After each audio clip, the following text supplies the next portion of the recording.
성경을 읽었습니다. 무슨 말을 하는지 이해가 안 됩니다. 이런 일이 자주 벌어지다 보니 성경을 계속 읽어야 하나 고민을 하게 됩니다. 그러다가 성경 읽기를 그만둡니다. 성경 말씀을 깨닫게 해주시는 분은 성령님이시기 때문에 구원받지 못한 사람들은 성경을 이해하는 것이 많이 제한됩니다. 하지만 예수님께서 내 모든 죄를 대신해 죽으시고 부활하셨다는 사실을 믿는 그리스도인들도 성경이 이해되지 않는 경우가 있습니다. 오늘은 그런 분들을 위한 이야기입니다. 가장 먼저 생각해 볼 수 있는 원인은 어휘력의 문제입니다. 한글은 소리내어 읽기 편한 글자입니다. 그러다 보니 한국의 문맹률은 0에 가깝습니다. 하지만 어떤 단어나 문장을 소리내어 읽을 수 있다는 것이 그 단어나 문장을 이해했다는 뜻은 아닙니다. 그러다 보니 단어나 문장의 뜻을 이해할 수 있는 능력을 의미하는 문해율은 많이 낮은 편입니다. 성경 읽기에서도 비슷한 현상이 벌어집니다. 성경과 교회에서만 사용되는 단어들이 몇 가지 있습니다. 경륜, 칭의, 구속, 구원, 묵상 같은 단어들인데요. 이 단어들은 무슨 뜻일까요? 5살 어린이에게 이 단어들을 설명해야 한다면 설명할 수 있겠나요? 생각보다 쉽지 않을 것입니다. 그런데 이 단어들의 의미를 설명할 수 없다면 그 문장을 소리내어 읽을 수는 있지만 그 문장을 이해하지 못한 것입니다. 이런 문장 하나하나가 쌓여서 문맥을 이해하지 못하게 되고 그 부분이 무슨 말을 하는지 이해하지 못하게 되는 상황이 벌어집니다. 이 문제 해결책은 간단합니다. 사전을 펴서 그 단어를 찾아보거나 주변 사람들에게 묻는 것입니다. 또는 성경에서 그 단어가 가장 처음 나오는 것을 찾아서 그 단어가 어떤 의미로 사용되었는지 확인해보는 방법도 있습니다만 그 방법은 조금 중고급자를 위한 방법이라 여기선 언급만 하고 넘어가겠습니다. 두 번째 원인은 내용을 상상하기 어려워서일 수 있습니다. 성경에서 제일 이해하기 어려운 부분 중 하나를 꼽으라면 출애굽기 후반에 성막을 꼽을 수 있습니다. 이 부분은 설계도를 그림이 아니라 말로 설명했기 때문에 어렵게 느껴집니다. 특히 큐빗이라는 단위가 많이 나오는데 우리가 살면서 사용하는 미터, 센티미터 단위가 아니다 보니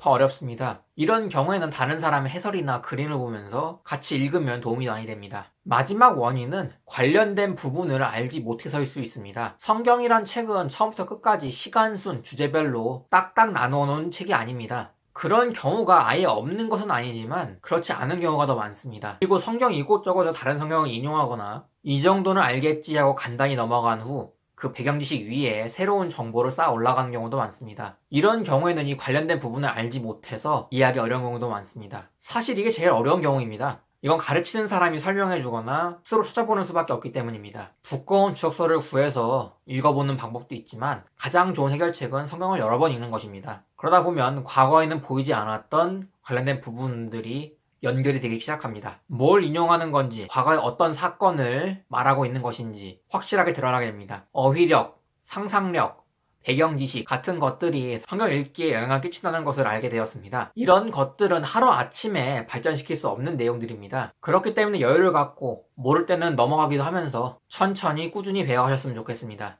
신명기 17장 19절에 나오는 것처럼 성경은 평생토록 자기 곁에 두고 읽어야 할 책입니다. 모르는 것이 너무 많다고 좌절하거나 괴로워하지 말고 오늘 하루 새롭게 알게 된 것에 감사하며 꾸준히 배워가시는 여러분이 되기를 기도하겠습니다. 이번 영상은 여기까지입니다. 다음에 뵙겠습니다.